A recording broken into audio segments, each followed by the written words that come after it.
오늘 함께 나눌 말씀은 에스더 3장 1절에서 6절 말씀이고, 제가 가진 성경은 구약성경 753면에 나와 있습니다. 에스더 3장 1절에서 6절 말씀을 제가 먼저 읽고 함께 교독하도록 하겠습니다. 그 후에 아하수에로 왕이 아각 사람 함무다다의 아들 하만의 지위를 높이 올려 함께 있는 모든 대신 위에 두니,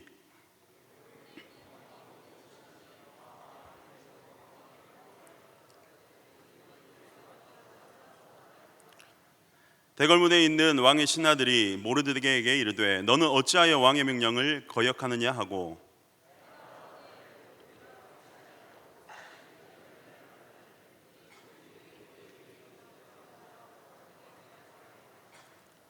하만이 모르드게가 무릎을 꿇지도 아니하고 절하지도 아니함을 보고 매우 노하더니 그들이 모르드게의 민족을 하만에게 알림으로 하만이 모르드게만 죽이는 것이 부족하다고 생각하고 아하수에로의 온 나라에 있는 유다인 곧 모르드게의 민족을 다 멸하고자 하더라. 아멘. 오늘은 민족 위기의 시작, 불순종이라는 제목으로 함께 말씀을 나누도록 하겠습니다. 우리가 살아가는 이 세상의 모든 일에는 여러분 원인과 결과가 있습니다. 왜냐하면 이 세상에는 어떤 원인이 없이 우연히 일어나는 일은 없기 때문입니다. 특별히 하나님을 믿는 우리는 그 사실을 잘 알고 있죠.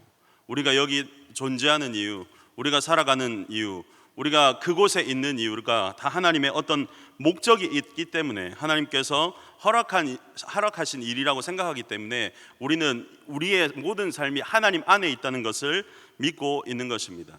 이것이 신조에서는 하나님의 예정과 섭리라는 단어로 표현하고 있습니다. 간혹 가다가 쉽게 원인과 결과를 알 수 있는 일이 있습니다. 예를 들어서 약속한 시간에 이제 차를 몰고 가고 있습니다. 그런데 여러분, 오늘도 이제 이 시간에 교회에 오실 때 보시면 알겠지만 퇴근 시간이 걸리면 차가 엄청 막힙니다. 그럼 이제 운전하는 사람이 가고 있는데 퇴근 시간이라 좀 늦겠어 하면 상대방 기다리는 사람도 그래 퇴근 시간이라 좀 늦지, 알겠어. 이제 늦는 이유가 퇴근 시간에 차가 많다는 걸 아는 사람들은 뭐 말하는 사람이나 기다리는 사람이나 그래 퇴근 시간이니까 어쩔 수 없지 라고 이렇게 간혹가다가 쉽게 원인과 결과를 알 수 있는 일이 있습니다. 하지만 항상 이렇게 우리의 삶이 단순하지는 않습니다. 복잡하고 알기 힘든 것이 훨씬 더 우리의 인생에 많이 있다는 것입니다. 제가 한 가지 질문을 드리겠습니다. 우리의 부모님 세대, 여기 계신 부모님 세대들은 잘 아실 것 같습니다. 그리 멀지 않은 오래전에 대한민국에는 한 집 걸로 한 집이 뭐 거의 자녀가 서너 명 또는 대여섯 명, 어디는 뭐 10남매, 우리 아버지 어머니는 다 두 분 다 10남매입니다. 그렇게 자녀를 많이 낳았는데 불과 수십 년이 지나지 않아 오늘날 우리나라는 세계에서 가장 출산율이 낮은 나라가 되었습니다. 뭐 때문에 그럴까요? 무엇 때문에 수십 년이 지난 대한민국 땅은 세계에서 가장 출산율이 낮은 나라가 되었을까요? 과연 경제적인 이유 때문일까요? 그렇다면 경제적으로 좀 여유가 있는 사람들은 다 다자녀를 가지고 뭐 가정을 그렇게 이루어갑니까? 쉽지 않다는 겁니다. 무엇 때문에 그렇게 된지 모른다는 거예요. 복합적인 어떤 것이 있다는 것입니다. 그 옛날 목숨을 걸고 예배를 지키던 우리의 신앙의 선조들은 어떻습니까? 수십 년이 지나서 여러분 코로나 시대를 맞이하고 우리를 죽이지도 못하는 전염병 그 하나 때문에 당장 교회의 문을 순식간에 닫아버린 그 교회의 모습을 보면 어떻습니까? 무엇이 우리 선조들의 그 신앙을 이어왔다고 하는 그 교회들이 무엇이 그렇게 교회를 문 닫게 만들었죠? 꼭 집어서 한 가지로 말하기 어렵다는 것입니다. 우리가 지금 보고 있는 이 모든 일들, 모든 현상은 분명히 원인은 있는데 무엇 때문에 그렇게 되는지 우리가 쉽게 알지 못합니다. 하루 이틀 만에 생겨난 문제가 아니라 수십 년이라는 오랜 시간 동안 여러 가지 문제들이 합쳐져서 생겨난 매우 복잡한 문제이기 때문에 우리는 잘 모릅니다. 만약에 그 문제들의 원인을 빨리 알았다면, 그래서 우리가 그것들을 해결했다면 오늘날 우리가 직면하는 여러 가지 문제들은 이미 많이 해결이 됐겠죠. 하지만 그렇지 않다는 것입니다. 오늘 본문도 제가 이 측면에서 한번 보고자 합니다.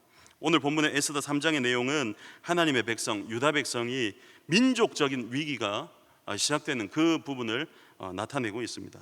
여러분 아까 본문에서 읽었던 하만이라는 사람이 있습니다. 이 하만은 페르시아의 아하수에로 왕의 신하입니다. 근데 보셔서 알겠듯이 이 본문의 시점에서는 하만이라는 이 신하가 굉장히 높임을 받았습니다. 왕의 인정을 받아서 신임을 받아서였던지 굉장히 높임을 받아서 왕 다음으로 존경을 받는 인물이 되었다라고 이렇게 얘기를 하고 있습니다. 아까 본문에 읽었듯이 모든 대신 위에 두었다는 부분에서 짐작할 수 있듯이 아수레로 왕의 2인자격이 되는 사람이 바로 하만이라는 사람입니다.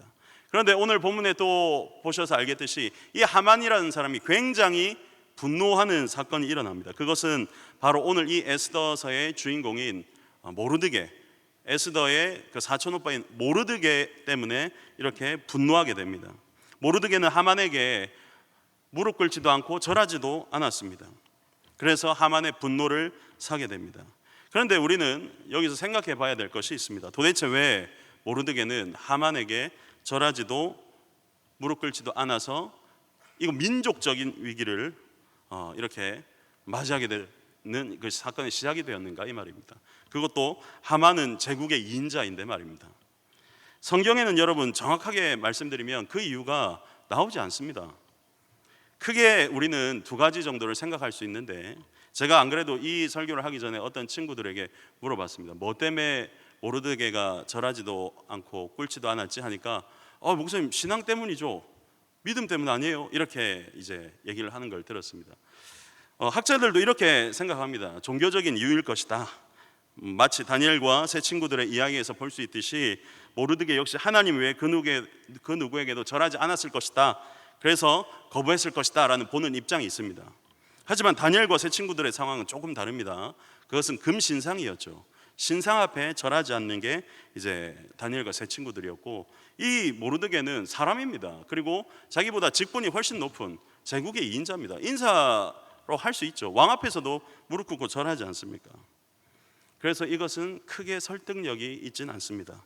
두 번째 의견은 이것입니다. 하만의 민족인 아말렉이라는 민족 자체에 대한 거부감, 그 다음에 적개심 때문에 모르드게는 무릎 꿇지도 않고 절하지도 않았을 것이다, 이렇게 이야기하고 있습니다. 저도 개인적으로는 이 오늘 읽은 본문과 에스더서의 이 내용을 봤을 때 이 두 번째 입장이 맞지 않는가라고 저도 생각하고 있습니다. 왜냐하면 모르드게는 모든 이방인들에게 절하지 않았다라는 기록이 없기 때문입니다. 유독 하만에게만 절하지 않았다는 것이 강조되어 있고, 또 하만 자신이 절하지 않은 이유가 자신이 유다인이기 때문에 나는 절하지 않았다라고 말하고 있기 때문에 어떤 민족적인 이유가 있지 않은가에 대한 이유가 타당하다고 저는 생각하고 있습니다. 아무튼 모르드게는 이 하만의 분노를 사고 그 대가를 어떻게 치르게 되었죠? 이 일로 오늘 본문 읽은 그 다음부터 하만이 유다 민족을 싸그리 다 죽여야겠다라고 작정하게 되는 일이 일어나게 됩니다. 모르드게만 죽이는 것으로 성회차지 않아서 모르드게만이 아니라 이 유다 민족 전체를 내가 죽여버리겠다라고 마음을 먹게 되죠. 하지만 여러분, 에스더 이 성경의 결말을 알듯이 하나님의 긍휼로 인해서 에스더를 예비하심으로 그런 참사를 막아주지만, 본문의 시점에서는 유다 민족이 큰 위기에 처한 것은 사실입니다. 여러분, 다시 한번 제가 질문 드리겠습니다. 유다 민족 전체가 죽을 위기에 처한 이유가 무엇이라고 생각하십니까? 그 이유가 무엇입니까? 모르드게가 지혜롭지 못해서 괜히 가만히 있는 하만을 건드려서 이런 위기가 일어났다고 생각하십니까? 우리는 성경을 더욱더 좀 넓게 볼 필요가 있습니다. 지금 이 시간에는 그보다 앞선 원인, 위기의 근본이 무엇인지를 한번 알아보고자 합니다. 먼저 하만의 출신을 한번 보고 이제 이야기하겠습니다. 본문의 1절을 한번 보면 이렇게 나옵니다. 그 후에 아수에르 왕이 아각 사람 함무다다의 아들 하만, 이렇게 나옵니다. 아각 사람이라고 나옵니다. 여러분, 이 하만은 아말렉 민족의 아각 사람 함무다다의 아들이라고 나오고 있습니다. 이 사실을 꼭 기억하시고 이제 사무엘상 15장으로 넘어가 보겠습니다. 사무엘상 15장 8절과 9절을 제가 읽어드리도록 하겠습니다. 아말렉 사람의 왕 아각을 사로잡고 칼날로 그의 모든 백성을 진멸하였으되, 사울과 백성이 아각과 그의 양과 소의 가장 좋은 것 또는 기름진 것과 어린 양과 모든 좋은 것을 남기고 진멸하기를 즐겨 아니하고 가치 없고 하찮은 것은 진멸하니라. 사무엘상에서 나오는 사울은 하나님께 명령을 받았습니다. 아말렉 족속을 하나도 남김없이 진멸해라. 그런데 오늘 방금 읽은 사무엘상 15장은 뭐라고 나와 있다고요? 사울 왕이 그걸 어겼습니다. 어떤 민족이요? 아말렉 민족이요. 이 구절들은 이스라엘 초대 왕 사울이 하나님께 불순종한 범죄 내용을 사무엘상에서 기록하고 있습니다. 하나님께서는 방금 말했듯이 사울에게 명령하셨고 사울은 불순종했습니다. 그리고 이 일로 인해서 사울 왕을 세웠다는 것을 하나님께서 후회하시고 이제 다윗을 세우는 이야기가 이어지는 사무엘상의 내용이 이 부분인 것입니다.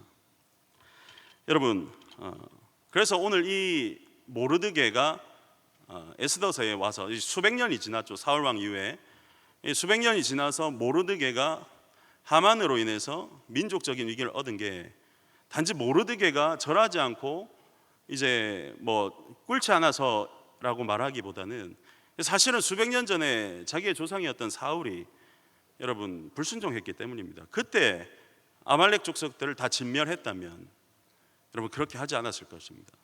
사울은 자기 보기 좋은 것을 남겨뒀었어요. 자기 생각대로 하나님의 말씀을 의뢰하지 않고 그냥 어겨서 그냥 자기 좋은 대로 남겼습니다. 그렇게 보기 좋은 것 남겨놨더니 수백 년이 지나서 어떻게 되었죠? 이제는 그 아말렉 족속이 유다 민족을 치게 되는, 전세가 역전되는 상황이 벌어지게 됩니다. 여러분 더 재밌는 사실이 뭔지 아십니까? 사무엘상 10장 20절과 21절을 한번 보시면 이렇게 나옵니다. 사무엘이 이에 이스라엘 모든 지파를 가까이 오게 하였더니 베냐민 지파가 뽑혔고 베냐민 지파를 그들의 가족별로 가까이 오게 하였더니 마드리의 가족이 뽑혔고 그 중에 기스의 아들 사울이 뽑혔으나, 자, 사울이 어느 출신인지 잘 보십시오. 그리고 에스더 2장 5절을 한번 보겠습니다. 도성수산에 있는 한 유다인이 있으니 이름은 모르드게라. 그는 베냐민 자손이니 기스의 증손이요 신무의 손자요 야일의 아들이라. 자, 오늘 사울과 모르드게를 보시면 이게 어떤 가족 관계인지 아시겠습니까? 이 에스더서가 단지 모르드게가 믿음을 지켰기 때문에 위기가 왔다 이걸로 보십니까? 아닙니다. 모르드게의 직속 이제 조상이었던 사울이 불순종했기 때문입니다. 그리고 사울과 그 아말렉 족속 간의 그 관계가 오늘 모르드게와 하만의 관계로 이렇게 이어져 내려오고 있는 것입니다. 사울이 자기 보기 좋게 행했던 그 모든 일들이 그 당시에는 보기 좋았는지 몰라도 사울이 이제 하나님께서 사울을 보시며 후회했다라고 말씀하시며 이제 왕이 교체되는 사건이 일어나고요.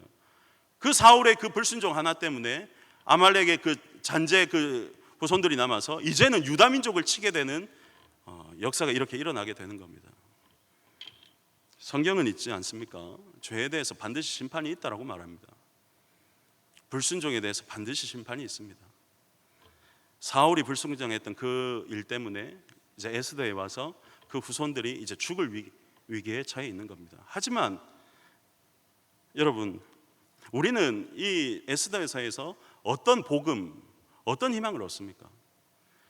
똑같은 직계 족속, 직계 후손이지만 모르드게와 그 에스더의 믿음으로 인하여 그 민족의 위기를 또 넘깁니다. 이제 여러분 우리가 그냥 내 생각대로 내 마음대로 신앙생활 하면 안 되는 이유를 아시겠습니까? 조그만한 것 하나도 그냥 넘어가시면 안 됩니다. 우리가 회개해야 될 것이 있다면 회개하셔야 됩니다. 제가 저도 신앙생활을 하지 않습니까? 사역을 하고 있지 않습니까? 많은 사람들을 만나지 않습니까? 분명히 이렇게 되면 좀 위험할 텐데, 분명히 이렇게 하면 나중에는 큰일 날 텐데, 이런 사항들이 있습니다. 옛날에 제가 설교한 적이 있죠. 각도의 법칙 기억하십니까? 이렇게 조금 벌어졌는데, 목사님 뭐 이거 가지고 그래요? 목사님 이 정도는 괜찮잖아요. 목사님 뭐 이거 가지고 그럽니까? 라고 한 그 조그만한 갭이 나중에는 시간이 지나면 큰 갭으로 만들어 버립니다. 나중에 돼서 돌아오지 못할 정도로 그 차이가 벌어진다면 어떻게 하시려고? 여러분, 내가 보기에 좋은 대로가 아니라 말씀대로 사셔야 됩니다. 말씀대로 행해야 됩니다. 순종해야 됩니다. 우리가 하나님 앞에서 죄를 가벼이 여기고 그냥 흘려보내왔던 그러한 삶이 있을 것입니다. 여러분, 우리는 완성된 이 성경을 통해서 에스더서와 이 사무엘서를 통해서 사실을 알게 됩니다. 그 당시 하나님의 말씀에 불순종했던 그것이 얼마나 큰 아픔으로 고난으로 다가오는지 말입니다. 여러분, 그 당시에 사울은 이걸 알았을까요? 그 당시에 사울은 이걸 알았겠습니까? 그리고 모르드게는 이 본문에서 알았겠습니까? 와, 이거 뭐 때문에 이렇게 우리 민족 전체를 이렇게 하지? 모르는 겁니다. 어떻게 이걸 압니까? 하지만 우리는 성경을 통해서 알게 됩니다. 하나님 앞에 불순종하는 것이 얼마나 큰 부정적인 결과를 가져오는지 말입니다. 여러분, 하나님 앞에 회개해야 될 것이 있다면 회개하셔야 됩니다. 우리 마음에 걸리는 것이 있다면 그냥 넘기지 말고 눈을 감고 조용히 하나님 앞에 나와 회개해야 됩니다. 그게 우리 자신과 우리의 후손들을 살릴 유일한 방법입니다. 우리가 이제 복음 전도를 하고 수많은 사람들을 초청하기에 앞서 우리가 먼저 하나님 앞에 올바르게 서지 않는다면, 여러분, 우리가 11월 20일에 하는 그 행사는 그냥 정말로 행사에 그치게 될 것입니다. 여러분, 생명이 없는 사람은 생명을 살릴 수 없습니다. 하지만 생명에 불씨가 있는 사람은 반드시 생명을 살리게 될 것입니다. 여러분, 하나님 앞에 깨끗한 그릇이 됩시다. 우리가 비록 금그릇 은그릇은 아닐지라도, 우리가 연약한 질그릇일지라도 깨끗하면 쓰임 받는 것입니다. 하나님 앞에 거룩하고 경건한 우리 모두가 되기를 간절히 바랍니다. 그렇기 때문에 저는 다시 한번 말씀드립니다. 우리 안에 있는 모든 교만, 시기, 질투, 음란, 아무에게도 말하지 못하는 그 죄악들, 하나님 앞에 올바르지 않았던 모습들, 내가 전도를 하고 사역을 하고 말씀을 전하고 기도를 한다 해도 기도하는 그 자리에서도 하나님 앞에 말하지도 못하고 하나님을 속여왔던 그 모든 죄악들을 회개합시다. 하나님 앞에 깨끗해야 하나님께서는 우리를 사용하십니다. 그리고 여러분, 그렇게 할 때 우리가 한 사람씩만 살려도 여러분, 이 본당 차고 넘쳐서 못 씁니다. 이제 여러분, 진짜로 하나님 앞에 한 사람을 살리길 원하신다면 하나님 앞에, 말씀 앞에 깨끗하게, 거룩하게, 경건하게 바로 서 있는 우리 모두가 되기를 간절히 바랍니다.